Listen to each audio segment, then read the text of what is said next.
안녕하세요. 박건 목사입니다. 저는 오늘 여러분들과 함께 이 성경 과연 진짜일까? 성경은 우리가 어떻게 봐야만 할까? 라는 주제로 함께 이야기를 나눠보겠습니다.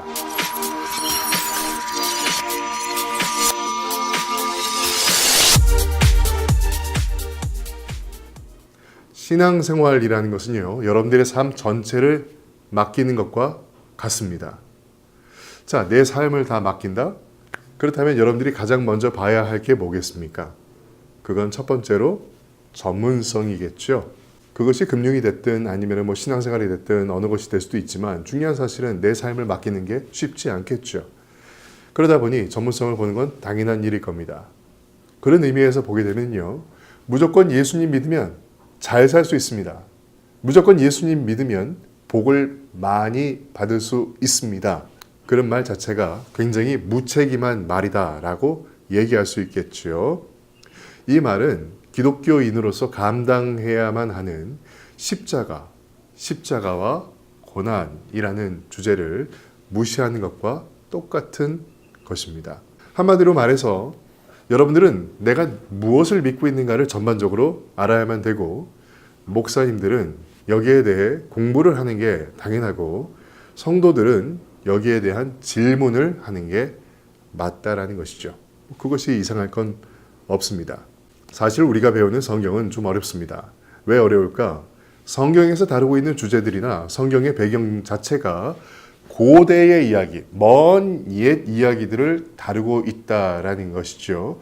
그러다 보니까 믿음만으로는 해석되지 않는 부분이 반드시 존재한다라는 것입니다. 그래서 목회자들은 이 부분을 해석하기 위해서 끊임없이 공부를 하는 게 맞는 것이죠. 그냥 믿다 보면 다 이해가 됩니다 라는 말은 사실상은 이 무책임한 말이라는 것이에요. 또한 성경은 근동 지역, 근동에 있는 이야기들을 모아놓고 있습니다. 우리가 그 아시아를 극동이라고 하죠. 그래서 제가 전에 다녔던 방송국 이름이 극동방송입니다. 극동방송이라는 말은 아시아의 복음을 전하는 방송국이라는 말이겠죠. 근동 지역이라는 것은 지금으로 말하자면 뭐 서아시아, 다시 말해서 중동을 얘기합니다. 중동 지역의 이야기를 얘기하고 있어요. 근데 이게 같은 아시아 사람들도 사는 배경이 다 달라요. 일본 사람들을 우리가 이해하지 못할 때가 있고 중국 사람들을 우리가 이해하지 못할 때가 있습니다. 왜냐하면 언어와 문화와 습관이 다 다르기 때문이에요. 그렇기 때문에 이해가 못할 때가 굉장히 많이 있죠. 뿐만 아니라 이 대한민국 안에서도 그렇습니다. 뭐 식문화도 다르고 쓰는 말도 다르고 표현도 조금씩 차이가 있죠. 부산에 가면은 순대를요, 쌈장에 찍어 먹습니다. 근데 뭐 서울이나 제가 있는 부천 같은 경우에는 순대 먹으러 갈 때 쌈장 주는 곳은 한 군데도 없거든요. 그리고 전라도 저희 광주에 가면은요, 튀김을 상추에 이렇게 싸서 간장에 절인 그 고추랑 같이 넣어서 이렇게 드시더라고요. 참 맛있었습니다. 자, 이렇게 우리나라 내에서도 지역에 따라서 문화와 습관과 언어가 조금씩 다른데, 아주 먼 곳에 있는 중동이라는 나라, 먼 곳에 있는 근동에 대한 이야기를 우리가 다루고 있다면 그쪽 문화와 습관과 관습을 공부하는 것이 당연한 것이겠죠. 이것을 21세기적으로 풀어서도 안 되고 한국식으로 풀어도 안 된다. 좀 무리가 있다라는 것입니다. 정리를 좀 해보자면 지금 우리 기독교에서는 이러한 전문성이 많이 떨어지고 있습니다. 그러다 보니까 자꾸 이 믿음만을 강조하게 되고 자꾸만 그 신비주의로 빠지게 되는 경향이 있습니다. 잘못된 거죠. 우리가 성경을 볼 때마다 제일 먼저 하는 질문, 그리고 또 이단들이나 아니면 안 믿는 사람들이 저에게 하는 질문 중에 하나가, 내가 성경을 보니까 다른 부분들이 굉장히 많이 있더라. 말이 뭐 앞뒤가 안 맞는 부분들, 그리고 또 내용상 이게 좀 안 맞는 부분들이 너무 많다. 그러다 보니까 성경은 거짓말이다 라고 얘기하는 분들이 굉장히 많이 있어요. 그렇습니다. 그 안 믿는 사람들이 얘기하는 성경의 오류, 뭐 그런 것들은 성경에서도 좀 찾아볼 수가 있습니다. 창세기를 보더라도요, 창조의 순서가 이렇게 좀 나오지 않습니까? 거기서 인간을 창조하는 데 있어서 창세기 1장과 2장이 좀 다릅니다. 창세기 1장 같은 경우에는 맨 마지막에 하나님께서 인간을 창조하시잖아요. 근데 창세기 2장을 보면은 인간이 가장 먼저 창조되기도 합니다. 그뿐만이 아닙니다. 창세기 1장을 보면은 하나님께서 창조의 과정을 다루고 계시죠. 근데 쭉 그걸 보면 5절부터 창조가 시작되죠. 그리고 또 빛과 어둠이 나누어집니다. 그런데 14절을 보면 다시금 똑같은 말이 나옵니다. 빛과 어둠을 나누시는데 해가 그때 창조가 되지요. 그렇다면 해가 없이 어떻게 어둠과 또한 밝음이 나누어질 수 있을까? 뭐 이런 생각도 하게 됩니다. 그리고 가인이 아벨을 죽이고 난 다음에 하나님께 그 저주를 받게 되지요. 저주를 받게 되는데 그때 가인이 하나님께 이런 말을 합니다. 하나님, 내가 쫓겨나게 되면은 누군가가 나를 분명히 죽이려고 할 겁니다. 라는 그런 말을 해요. 자, 여기서 한번 생각해 보십시다. 분명히 사람은 아담과 하와와 가인과 아벨인데 아벨은 가인에게 죽임을 당했어요. 자, 그렇다면은 가인은 누구한테 죽는다는 거죠? 또 신약만 보더라도요, 베드로가 예수님을 배반하는 장면이 나오죠. 그 장면에서 보더라도 닭이 우는 횟수가 다릅니다. 각 복음서마다 차이가 조금씩 있다는 것이죠. 자, 이렇듯 사실적 차원에서 성경을 본다면 문제가 있다. 동의합니다. 하지만 이런 내용들이 닭이 몇 번 우는가 그 횟수를 정확하게 하기 위한 목적을 가지고 있는 게 아니라 베드로가 예수님을 배반했다라는 부분을 이야기하기 위한 그러한 내용이라면 말이 다릅니다. 그래서 성경을 보는 방법이 있는데요. 성경은 스냅샷으로 보지 않습니다. 스냅샷이라는 것은 뭐냐면은 사진을 찰칵 찍은 것처럼 정확하게 성경을 보는 것이 아니라 성경은 포트레이트라고 얘기를 합니다. 포트레이트이라는 것은 그림을 보는 것처럼 그렇게 성경을 보게 되는 것이죠. 이것을 좀 우리가 생각할 필요가 있다는 것입니다. 사실상 이 닭이 몇 번 우는가, 뭐 닭이 한 번 울고 뭐 두 번 울고 세 번 울고 이게 뭐가 중요하겠습니까? 그게 뭐가 중요하겠어요? 근데 사람들은 거기에 목숨을 건단 말이죠.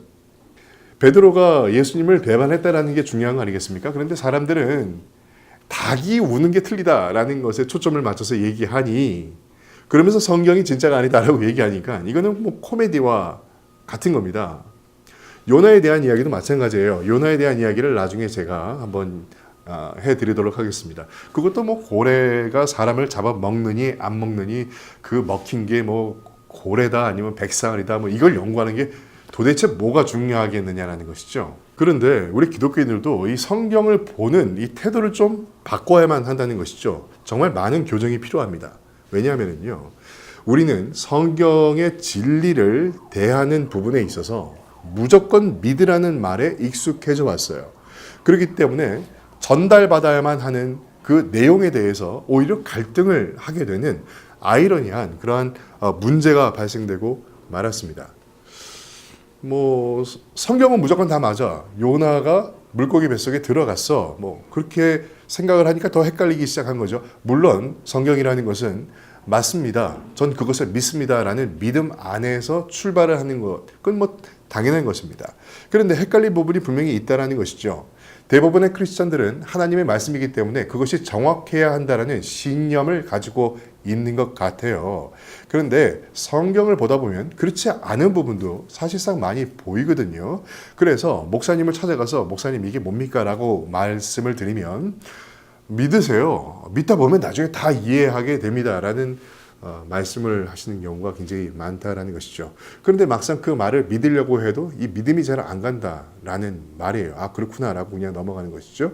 물론 우리가 성경을 볼 때 성경에서 말하고 있는 하나님이 절대적인 진리라는 명제가 반드시 있어야만 됩니다. 하지만 정확히 어떤 그 사실을 문자로 여러분들에게 전달하기 위해서 성경이 쓰여졌다기보다도 하나님의 은혜와 저와 여러분 그리고 하나님과의 그 관계, 구원의 관계를 설명하기 위해서 성경은 때로는 역사성 있게 쓰여지고 때로는 어떤 문학적인 장치를 통해서 쓰여지고 그렇게 해서 여러분들에게 전달하고자 하는 의도가 성경에는 분명히 있다라는 것이에요. 이것을 먼저 생각해야 됩니다. 그런데 가장 큰 문제는 무엇이냐 하면 성경의 진리를 배우나, 그러니까 다시 말해서 어떤 지식적인 차원이 그런 경험이 많이 부족하기 때문에 이 전문성이 많이 떨어진다는 겁니다.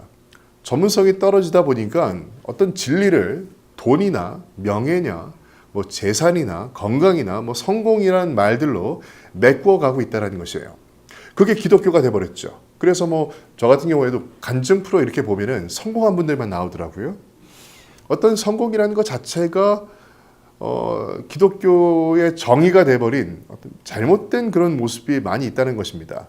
그래서 전도를 할 때에도 예수를 믿으면 잘 살 수 있고 복을 많이 받을 수 있다라고 말을 많이 하죠. 그리고 목사님들의 설교를 들어도 그런 부분들을 참 많이 하시는 것을 어렵지 않게 듣게 됩니다. 우리가 알고 있는 기독교가 천박한 기독교가 아니라 원래 가지고 있던 그 기독교의 본질적인 역할이 많이 퇴색되어져 갔다라는 것입니다. 기독교의 구원, 이 구원과 많이 떨어지게 되는 현상들이 우리 기독교 지금 21세기에서는 나타나고 있는 거예요. 내가 구원을 받기 위해서 교회에 왔는데 구원이 아닌 세상의 축복만 받으라는 설교만 듣는다면은 그러다 보니까 당연히 기독교는 타락될 수밖에 없고요. 사람들은 기독교를 외면하기 시작한 것입니다. 조금씩 멀어지기 시작한 것이죠. 우리가 집중해야 될 것은 성경에서 말씀하고 있는 보편적 진리예요. 구원이라는 보편적 진리를 우리는 집중해야만 됩니다. 각 복음서마다 가지고 있는 그런 관점이 무엇인지를 우리는 볼 수 있어야만 된다는 것이에요. 우리가 마태복음을 보면 예수님께서는 우리의 왕이신데 너희를 구원하기 위해서 이 땅에 오셨어 라는 것을 강조하고 있고요. 누가복음 같은 경우에는 잃어버린 양들을 찾기 위해서 예수님께서 노력하시는 그런 모습들을 중심으로 다루고 있죠. 중요한 것은 이 성경이라는 것이 그냥 보면 되는 것이 아니라 성경이라는 것이 인간을 통해서 적어진 책이기 때문에 오류가 분명히 있을 수는 있습니다. 그리고 조금씩 다른 부분이 있을 수는 있지만 분명한 것은 우리가 신뢰할 수 있는 부분이 반드시 존재한다라는 부분입니다. 성경은 하나님의 말씀이지만 인간을 통해서 설명되고 있기 때문에 조금의 오차가 있을 수는 있다라는 것을 말씀을 드립니다. 하지만 성경이라는 것은 우리와 또 하나님의 역사를 통해서 예수 그리스도, 살아계신 예수 그리스도를 믿게 하고 그 믿음에 대한 부분을 인간의 언어로 설명하고 있고 우리 인간의 구원을 완성하기 위해서 여러 가지의 장르를 사용해서 우리에게 하나님의 구원의 목적을 설명하고 있다는 것입니다. 나는 여러분들이 성경을 읽는 데 있어서 구원의 목적과 의도를 분명하게 파악해서 하나님의 참된 사랑과 구원의 진리를 알게 되시기를 주님의 이름으로 축복드립니다. 지금까지 미갈교회 박건 목사였습니다.